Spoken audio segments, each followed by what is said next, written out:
And here we are. Hi, everybody. It's Joe Cioffi here on the Joe Cioffi Weather Show on this Thursday, the 14th of November, 2019. Hope everybody had a great day and enjoyed whatever temperature rebound you might have gotten from the morning lows this morning, which were pretty low, but no records that I know of nearby, anyway, in the local area were set.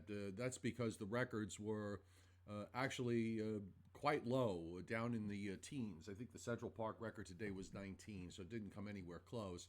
But a lot of the inland areas went down to the teens and low 20s. We're going to take a look at that. And also, we'll look at the Friday weekend time frame because we do actually have a bit of a coastal storm that is going to be developing off the southeast coast of the U.S. and impacting South and North Carolina. And then we are going to take a look at the overall long-range pattern, which I thought was actually rather interesting going down the road. There are a number of conflicting signals, and we showed them yesterday with respect to some of the longer-term teleconnections wanting to go to phases where winter weather lovers in the Northeast and in the Mid-Atlantic states would be dancing in the streets. Let me just throw this note of caution that just because you have all those indicators pointing in the right place doesn't necessarily mean that the trough is where it needs to be or that the ridge is where it needs to be. That is a short-term variable that the teleconnections really can't help you with. So just bear that in mind. They might give you they're a snapshot indicator. They're a picture of what the models are showing at the moment. If we go to a later run, you would get a different set of teleconnection calculations. So you just sort of look at these snapshots, and at best, they're coincident indicators, and they're not really all that predictive. But they are useful, so at least they give you a sense of the kind of pattern. You look at the teleconnections in weather situations where you, in the past, have had big storms, and then you come back to the current time, and you might see a similar combination. It, at the very least, lets you raise an eyebrow and have a little bit of caution. So we're going to get started here. Just a real quick thank you again for the last two nights from both Joe Rayo and I. I just want to express a heartfelt thanks to all of you who were here the last two nights. And it was a little difficult on both of us. Joe and I have been friends for 40 plus years. So I think it was harder for him because I've already been through this sort of thing before. And it can be personally a difficult time to get through. You just kind of give up. You feel a certain sense of I don't know, helplessness, I guess. But you get through that, and then you move on to the next thing, and you move forward. So appreciate those of you. Everyone's very kind support over the last couple of days with the change. And for me, by the way, it was wonderful this morning because I woke up and I didn't have to drive the 65 miles. I don't have to drive the 65 miles anymore. And I don't have to drive the 65 miles back. I don't have to sit in occasional bumper-to-bumper construction traffic. All those things that drive you crazy on a day-to-day basis. And really, at the end of the day, it winds up cutting years off your lifespan. And that's that's not a good thing, cutting years off your lifespan. Patricia Owens, okay, sound, Joe. Is there a problem? Is there a sound issue? Are you guys hearing me? I see that I have audio stuff. I have my levels are doing okay.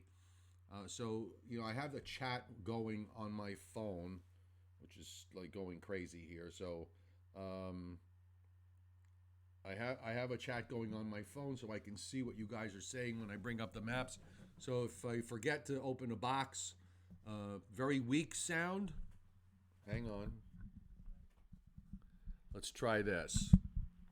How's that? We can hear you. The volume is just a little lower than normal. All right. Well, I raised it now, so how's that?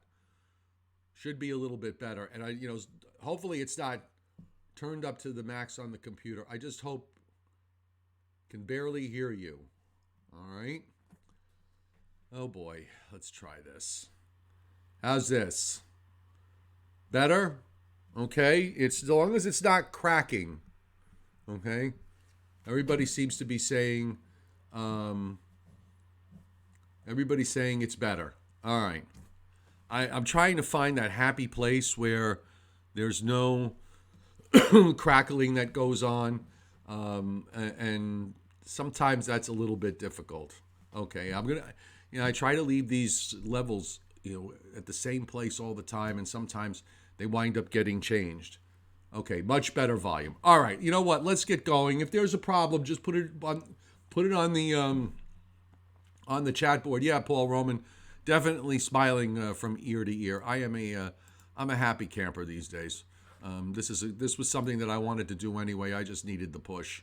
So hang on one second, and we're going to start. First off, it's really quiet across the U.S. There's nothing going on. There's an amber alert up for the entire state of Montana.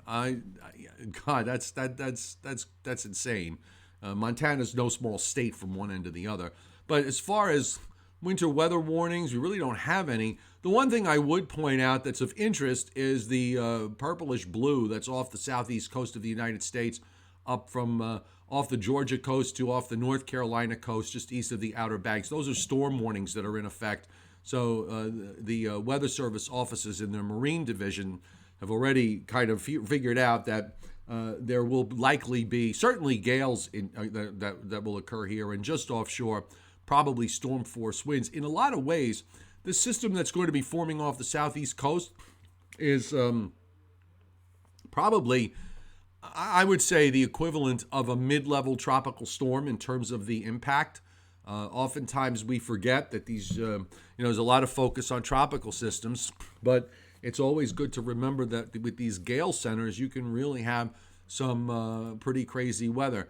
Meanwhile, don't tell me it's doing this again to me. It did this to me last night. Why does it do this? I can't understand it.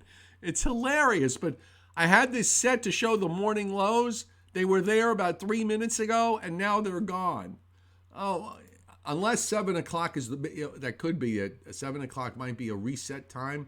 Let me just try one more time to bring them up. We've certainly, by the way, when you look at some of the numbers that are there now, in much of the area, we've seen our temperatures bounce. It's still in the 30s and even upper 20s and mid 20s as you go up to the north and upstate New York. But, down along the coast, we've at least reached up into the 40s today, which was a nice plus. And that bounce is going to continue for tomorrow. Going to probably see temperatures at least try to hedge up toward the 50-degree mark. But this morning, we, as I said earlier, we had some pretty cold temperatures, but we really didn't see, I didn't see that many records. There were over 400 records yesterday that occurred. Either they were the record lows or record low highs, and I think that's what it is. 7 o'clock must be like a magic reset time for them. I'm just going to try to even put the max temperatures up, and it won't even do it. So, all right, you know what? We'll move on. Okay, so this is what we're looking at for tomorrow, by the way. We should make it to upper 40s and low 50s, and that will be about as high as this bounce will get. And by the way, off this very cold air mass that we've had, it is, this is really barely, not even back to normal. Normal's around 54, 55-ish now, and they are dropping. Those normals are dropping at a rather quick rate. As we move through the rest of November and into December. So, 10 days makes a huge difference in terms of what the normal high and normal high and normal low are. They can change by as much as 3 degrees in a 10 or 11 day time span. Let me just say real quick, Mark Gladfelter and Steve Lapointe, thank you both for hitting super chat tonight. I really do appreciate it.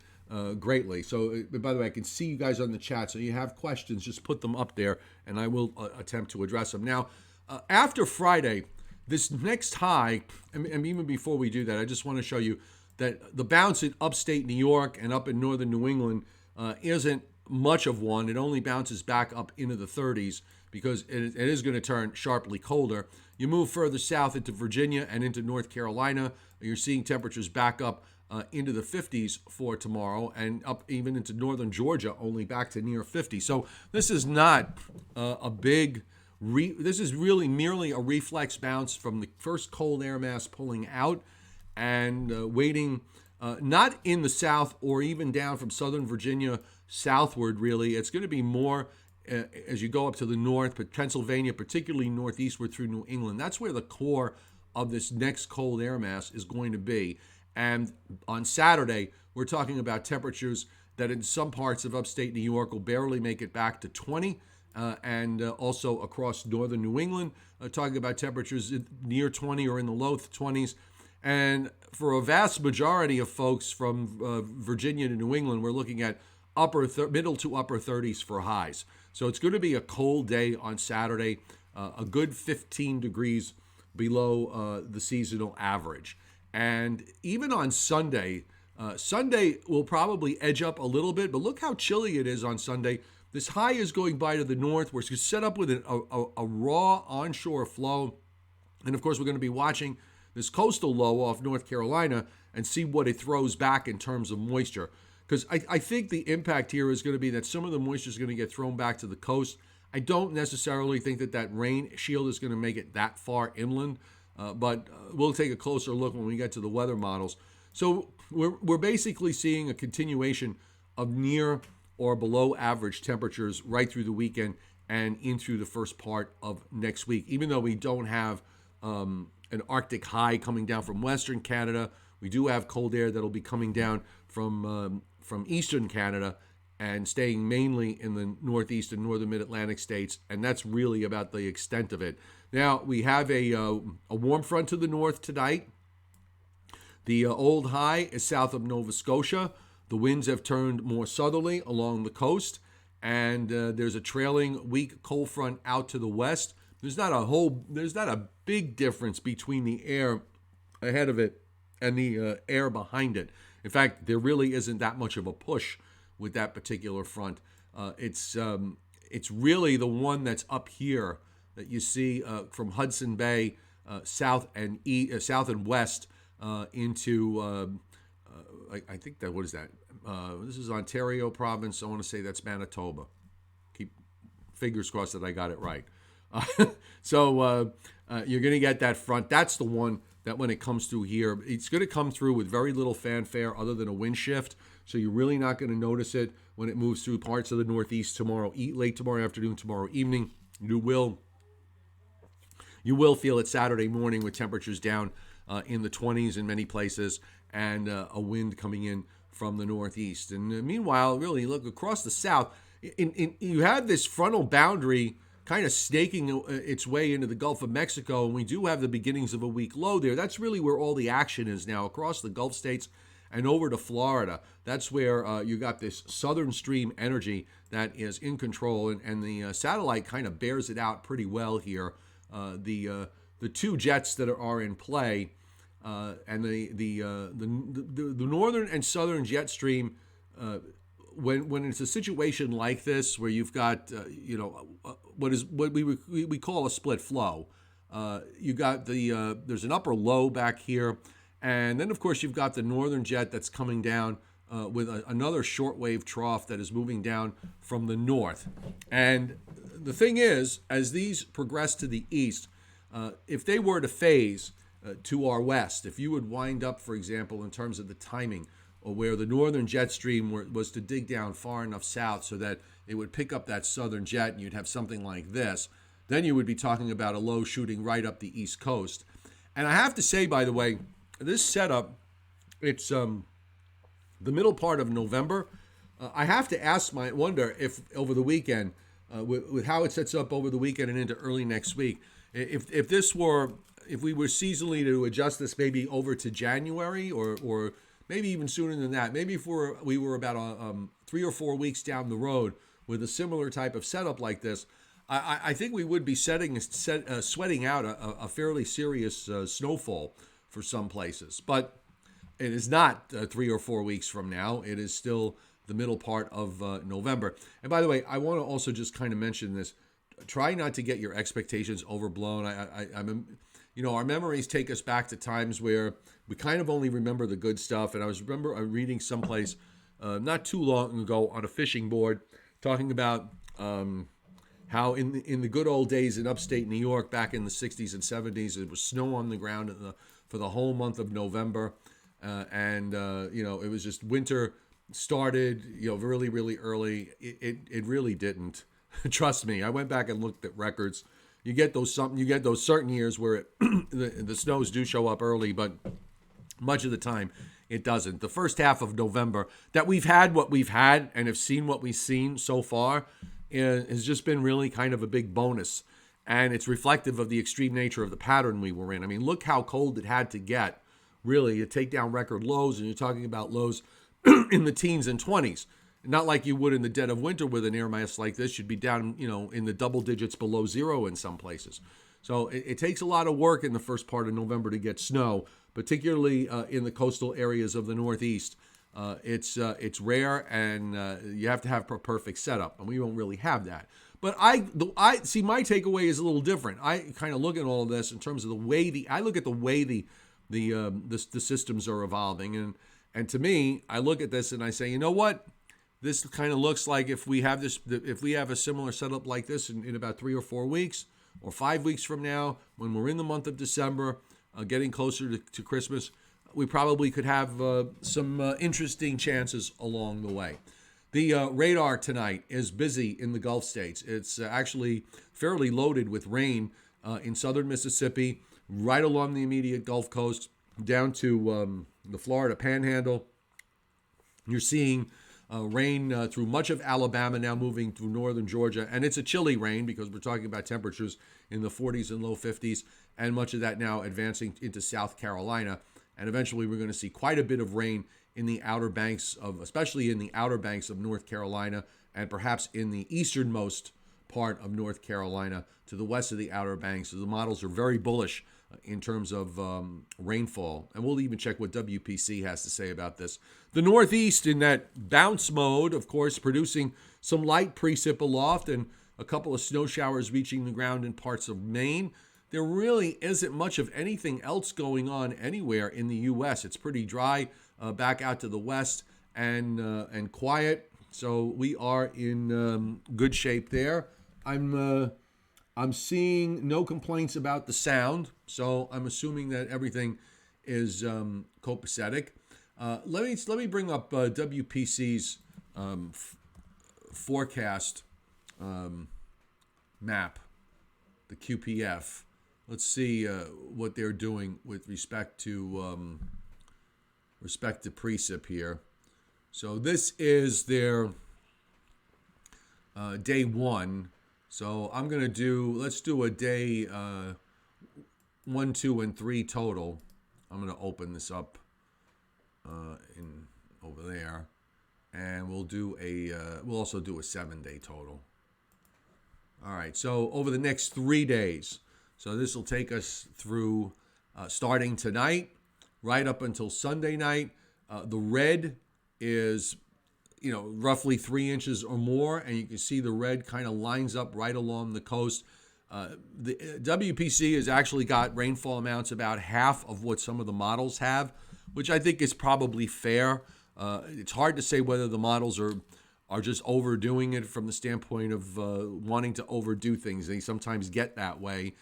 It's still the water temperatures off the southeast coast are warm. I'm not going the tropical route here, but the moisture availability here is pretty solid. So I wonder whether you could wind up with some upside from their forecast, and maybe the models are onto something with respect to some of the heavier rains. I think it all will have to do with how long it takes for this low to get out of the way. One of the big keys here is the high to the north and how long it holds on along the coast, because it's essentially stalling this system off the Carolina coast, and it's going to take a while for it to get out of the way. It's going to hang around for a bit. So it has enough time to put down a lot of rain for some of the coastal areas. And the 1.5 inch rain amounts go all the way down into southeast Georgia and into northeastern Florida. Here's a 7-day rainfall. In the northeast, maybe is only about a half an inch of rain. So clearly, whatever is going to happen with this is not going to be a real big deal. There are some higher rain amounts for southeastern New England and touching maybe easternmost Long Island and then going back down into southeastern Virginia and working its way inland into North and South Carolina and Georgia. But the really big amounts should stay to the south and east. Also, over the course of the next 7 days, it does look like activity is going to pick up in the Pacific Northwest, up in the northern Rockies, and down in the southwest and in Southern California as well. So we'll examine how that plays out in the longer term. But the thing about the Southern California stuff and the New Mexico stuff, it's showing you that southern part of the jet stream, the split, that you have that northern jet and the southern jet, and the southern jet is being particularly active deeper into the winter months. If that pattern holds, that southern jet is going to be a rather important feature to deal with. So let's look at what the GFS is telling us, and we'll just backtrack a little bit. I've got the whole country set up for those of you that are looking from elsewhere. Clearly, the activity right now is minimal, confined to the southeast coast and down to Florida and up in the Pacific Northwest, where you have something coming in tomorrow morning into the Pacific Northwest. But the rest of the way, it's really all about high pressure. And you've got the next cold front, and it's kind of making its way southeastward. And here's your next cold high. But you see where it is. It's north of Minnesota, so the trajectory of this is going to be in this direction. The other highs came down like this and went pretty far down to the south. This is different, as I said earlier. It's going to be, the cold is going to be confined to the northeast, the northern mid-Atlantic, and maybe into the western Great Lakes.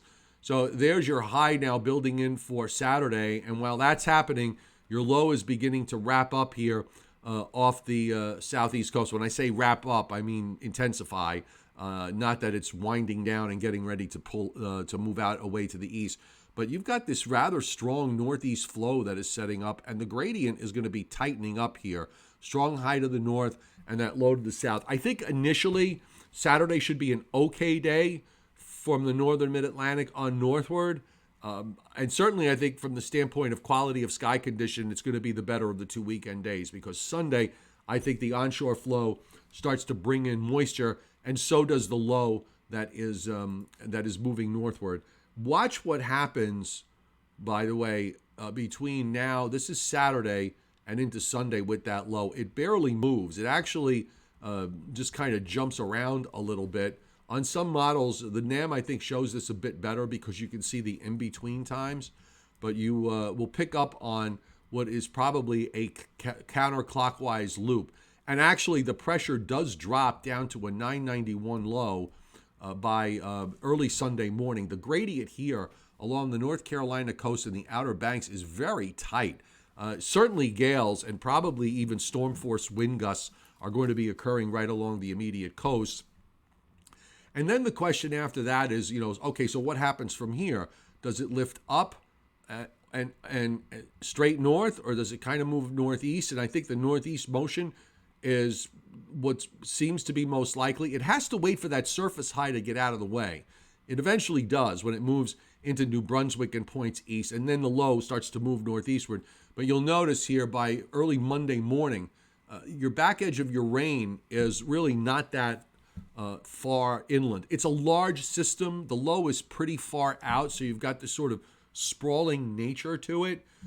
But I would think that unless there's a big shock here, or the system just kind of decides to crawl up further left, that the rains with it are going to be confined mostly to the coast from New York City southward.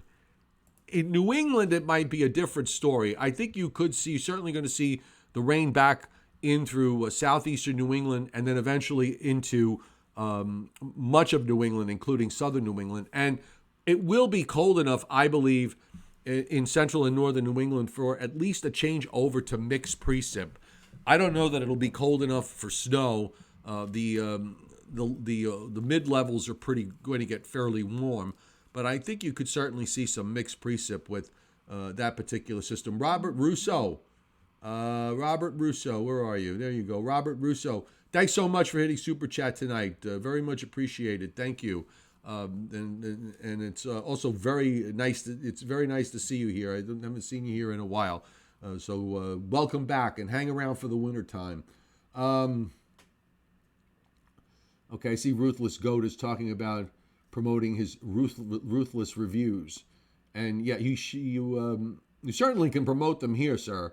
I don't troll, but I will occasionally shamelessly promote ruthless reviews, comfortable and furious. Yes. Well, I also do my shameless self-promotion. I mean, that's just kind of how things are on the internet. It's sort of how it works. No big problem.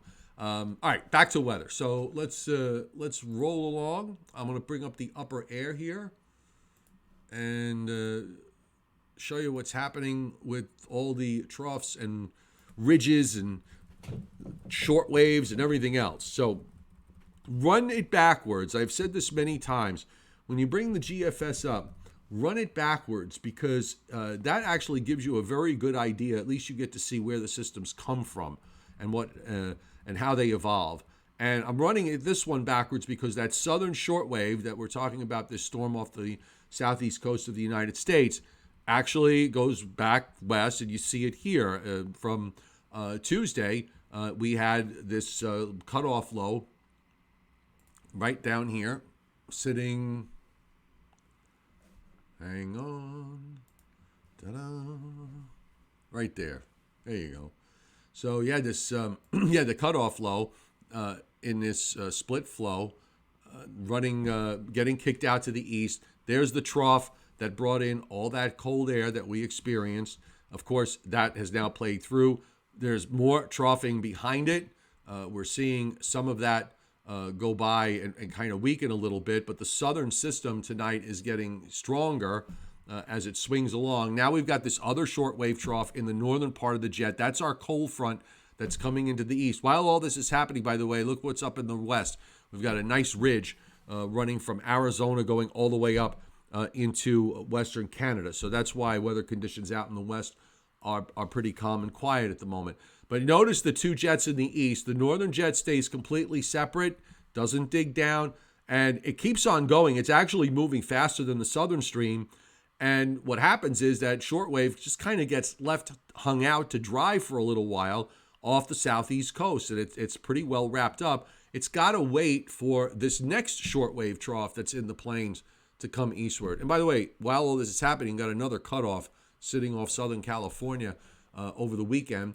We'll see what the models do with that. But you'll notice that the trough that follows in the plains acts as kind of a kicker for this and kicking it out to the northeast while the trough sharpens up from Chicago on southward. So this, you might imply that there might be some other low behind this one. I don't know how much is going to be left for it to work on, but there certainly could be something along the lines for the middle of next week. And you can see that next trough, yet another couple of short waves drop down into the southeast. How much will be left, I don't know. But this is going to be kind of complex for the first part of next week. And I don't know if the weather is going to be all too pleasant, even if we aren't dealing with rain. It may just kind of be raw and cold and cloudy for a while in a lot of areas. Now, the longer term, we were talking yesterday with those indices showing, some semblance of, if not blocking, but certainly, maybe let's call it blocky. I like to call it blocky, where things are forced to move in other areas that they normally won't move toward or to. And when we looked at the GFS today, after several days where it kept trying to make the trough in the west, I did notice today that the GFS sort of matched up pretty well with the European. This is the 12Z run, and we see this model run kind of insist that the troughing is going to not only remain in the east, but at the same time, you are seeing through the next couple of weeks, you see this sort of growing area of higher than normal pressures all throughout northern Canada and the North Atlantic and the polar region. If you look where the jet stream is, it's really suppressed pretty far south. I actually like the fact that, you've got some traffic now in the Atlantic, and I think that's really important because when there's no traffic out in the Atlantic and you've got this sort of fire hose jet, let me erase that and let me draw it again. When there's no traffic in the Atlantic, excuse me, and you have this fire hose jet that goes from west to east, anything that's down here in the southeast coast is going to pretty much go out. It's never going to come up. All right. It won't even be close. We saw that so many times last winter with so many systems, particularly in December. The blocking in December was so strong, the NAO was so strong that the snowstorm that they got in the middle and South Atlantic states, snow never even made it up as far north as Washington, D.C. So you have to be careful what you wish for when it comes to these sorts of things. And as I said earlier, it's never a guarantee that your trough and your ridge is going to be in the right spot. But I did notice today that this particular run of the GFS does want to have, a bit more of a blocky look to it. And off the 0Z run, I do have the teleconnections here somewhere. And what was interesting to me about this was that how different this was from yesterday in terms of the NAO, because the North Atlantic Oscillation was actually not strongly positive, kind of weakly positive, and then it sort of turned negative toward the end. Suddenly today, it actually has it somewhat negative by the time we get to November 20th, 21st, and 22nd. This is a reflection of those developing lows that are going to be off the southeast coast. You're going to see lower than normal pressures in the zones that go in to measure the NAO, and that is creating this, negative look now that was not really like this when we looked at it at this time yesterday. The Pacific North America Index, the PNA, ridge in the west, trough in the east. You notice it's very strong through until you get to about the last week of November, and then it kind of weakens it a little bit. But again, we could see this snapshot tomorrow and see something totally different. The East Pacific Oscillation, you're doing a little bit of up and down with it.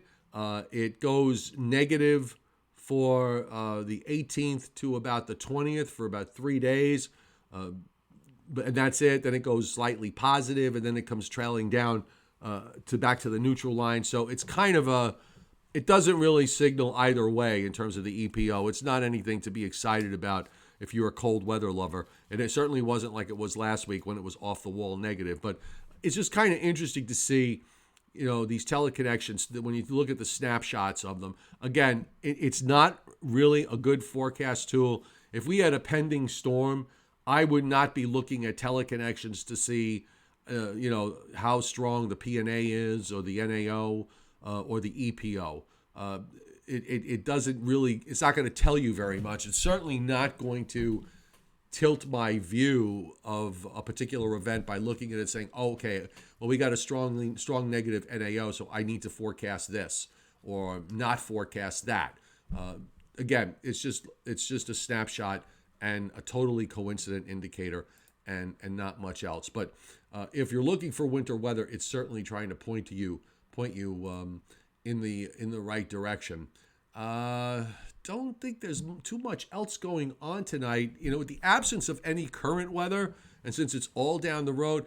But why don't we take a look? Let's go to the southeast again, and let's take a look at the latest GFS model, see what it does with the rain with this. Okay, so let's go to total accumulated precip, and we'll start it from the beginning.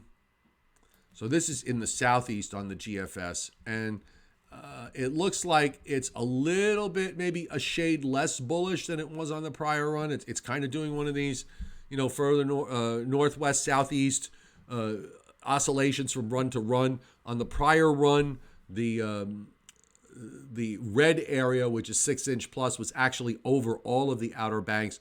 Now it's kind of slid it a little bit further to the southeast, but certainly every bit of 2 to 3 inch rains running from northeast Georgia to easternmost North Carolina. And when you think about it, it actually matches up fairly well with what WPC had on their 3-day. This is through next Wednesday. Just want to X out. Let's do an apples to apples comparison. So this is the GFS, and that's WPC's view. So really, it's not that far off. The purple is 1.5 to 2.5 inches before you get into the darker reds. So it's pretty close. I think WPC's probably got the right idea. Maybe some of the dayside models, as I said, sometimes they like to get a little bit too aggressive with rainfall. So I think the risk is there that we could wind up with a little bit of upside. Snowfall for the next couple of weeks. Let's see what the GFS did on this run. Well, now on this particular run, the GFS wants to put the trough in the west for a little while, for a short time, late next week. So that accounts for all the snow that you see showing up and down the Rockies and into the plains. Once that plays out, you got a little bit of snow up in the interior Northeast. Canada is just, it snows on and on, so there's no shocker there. The 12Z, you see the difference here? No trough in the west on the 12Z run. Trough in the west on the 12Z run. So why the GFS keeps, the models do this. Of course, the GFS in particular loves to do this, where it struggles whenever whenever we seem to be getting some kind of North Atlantic oscillation showing up in the model runs. The GFS kind of loses it, and it doesn't really. Some runs it will go wild with it, and then on the very next run, it's gone. The European actually has been very consistent over the last couple of days with this, look of higher than normal pressures building up across the North Atlantic and into parts of Canada. This look. This is at next Friday. The split flow that it has through. Here's the southern part of the jet here, and you've got systems moving along the way. Then you have the northern part of the jet here with a little bit of a Canadian connection and colder air coming into the Northeast later next week. This is actually a pretty interesting view. You got two eyes looking at you, if you notice, and a very, very broad smile is the southern jet. I happen to think that the Europeans has been very consistent on every run going to this look. It may not be exact on every run, but the general look has been about the same. And I'm thinking that that we're going to probably go into at the very least, we are going to have that NAO go negative for a little while. What it ultimately leads to, I don't know. And remember what I said just earlier, and I've said many times, just because you have all those things lined up with the NAO, PNA, EPO, CBS, QBD, NBC, ABC, and all the rest of it. If the troughs at the end of the day, if the troughs and ridges aren't in the right places, none of that really matters. Okay, so I'm going to come over to the chat board here for a moment. Hang on one second. Welcome to all the late comers and all the recent new subscribers to my YouTube channel. Welcome aboard, and thanks for being here. And I hope you hit this. If you are new tonight, hit the subscribe button and set your notifications, to on, so that you are notified that these live streams are going on, and we do them every day. And don't forget our new Sunday morning show at 10 a.m. We call it Coffee with Cioffi, and it's an easy Sunday morning. You sit back with your coffee. We do an easy live stream, go through all the weather that's going on, and people seem to enjoy it. We had a nice crowd the last couple of weekends. MMWD Joe doesn't like the CMC. It likes to spin. Oh, you're talking to MMWD. Okay. Yeah. You know what? The Canadian, The Canadian is something I won't even really look at it. It's sort of the model of last resort to me, because it does. It's hard to. I don't even know how to put it into words.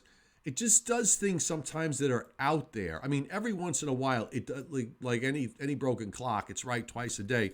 But that model, that the CMC model, I don't know if they haven't done an upgrade in it for a while or what is going on, but it does seem to do some really strange things.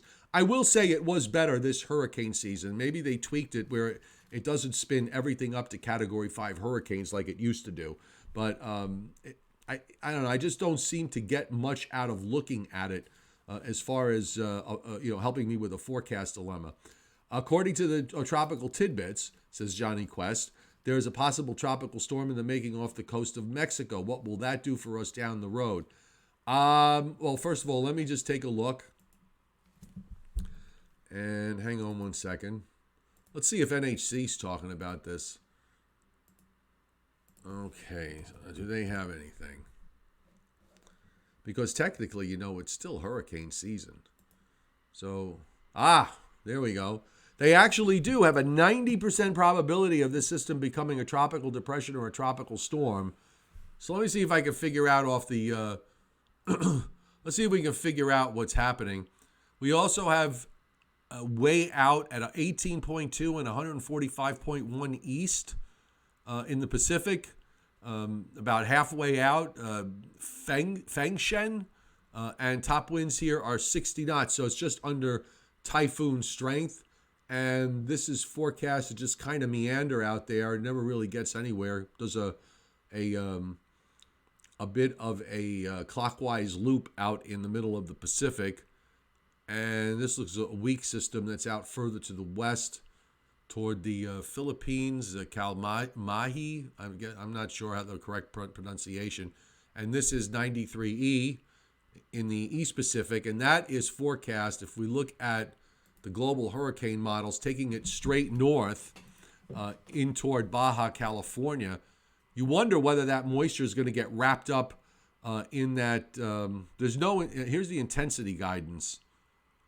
I mean, you've got a couple of models that they're running here where they're taking it to a weak tropical storm or a tropical depression. You can see it here. A couple of about half of them go above 35 knots and half stay below. But certainly not going to get much above that. And I didn't have the screen up here, but these are the hurricane tracking models for the Pacific system. And moving, generally in a northward direction toward Baja. You got to wonder whether that moisture is going to get entrained with what's down with the next upper low that's off the coast of Southern California. Let's bring up. I'll bring up the tropical maps here. Hang on. I thought we were done with this stuff. Eastern Pacific. All right, so this would be it. I'm thinking that's that low. Okay, so we'll follow it along. And, just kind of brings it up into Southern California. Yeah, I mean, the moisture sort of gets absorbed. There's the upper low off Southern California is here, so it's kind of getting tracked up into that upper low. So the moisture looks like it gets absorbed and then gets drawn into Arizona and New Mexico. Now you've got another surface low that drops down along the coast of Southern California as you progress into the middle to about a week from today. Let me bring the wider view. You could probably pick it up a bit better. That's that one view that's always a little bit troublesome. There's always one of these views is, you want to look at the spot where it ends on one map and begins in another, and you wish there was something that was sort of in between. So here is the view of the West Coast, and you've got this weak upper low that's off California. The tropical moisture gets involved, and now, of course, you've got the stronger upper low dropping southward. Come on, stop. You got a little jumpy here. So right down along the coast, see it right there. It just basically gets absorbed with all that stuff that's down in the southwest. I wonder if that's why maybe the model Could that be the reason why that the model is, trying to make a trough in the west out in the longer term after late next week and beyond for a short time? I don't know. But this is part of the split where it's to the south. And you see where it does produce some snows up in the southern Rockies there and up into southern Colorado. Not a lot, because there's not a whole lot of cold air that is available. That's something interesting to watch. You don't often get tropical systems. Usually the Pacific by now is just done. And it has been very quiet there for the last several weeks or more. So it's kind of a little bit of a surprise to see something out there. And there's nothing in the Atlantic, because I think the Atlantic is now just about done, particularly if we're going to wind up going to, some sort of traffic jam out there with storm systems off the Atlantic seaboard. We'll have to wait and see if that ultimately winds up materializing. So let's move this back. And I guess we'll probably wrap it up at this point. So anyway, it's been quite a week. Tony M., how about the gem talking about drinking Kool-Aid? I didn't even look at it, to tell you the truth. I don't even want to look at it at this point. I'm going to leave it be. 12Z NAM, 12-kilometer shows Gulf Atlantic low making strong counterclockwise turn. Mag Attack, I think that's a real possibility that it does that, because it gets lost in the flow. That northern trough never picks it up, so there's no real push in that southern jet once it gets off the southeast coast. It's waiting for the next short wave that's coming down through the plains to kind of kick it away to the northeast. So it's going to probably sit out there for a good 24 hours. Why not do a cyclonic loop out there? And when you get that low, while it does that, it's going to intensify, because that's when it drops the pressures down from about 1,004, 1,003 down to a 91. Who knows? It might even get to an 89 or an 88 low. I think you're going to have those storm force winds along the Carolina coast and get right along the immediate coast. You're probably going to see some pretty hefty rains from it. So, all right. So you know what? Let's leave it at that. We did a lot of long live streams this week. I think this will be the first one this week that I've done that's under an hour. So we'll take a little bit of a breather. Back tomorrow night. We'll do a Friday night live stream, and we'll set you up for the weekend. And as far as the weekend is concerned, we'll see about Saturday. If there's some storminess going on, along the southeast coast, if there's something going on with that low, I may just jump on and do a live stream Saturday morning. If not, then I'll skip the day and we'll just wait till Sunday morning for Sunday morning's coffee with Cioffi. If you haven't joined us, that'll be at 10 o'clock Eastern time on Sunday. All right, so let me just say thank you once again to the Super Chat hitters tonight, Robert Russo, Steve Lapointe, and Mark Glatfelter. Thank you so much. I'm amazed and humbled by everyone's generosity. Thank you very much. All right, so we'll see you guys tomorrow. Enjoy the rest of your evening.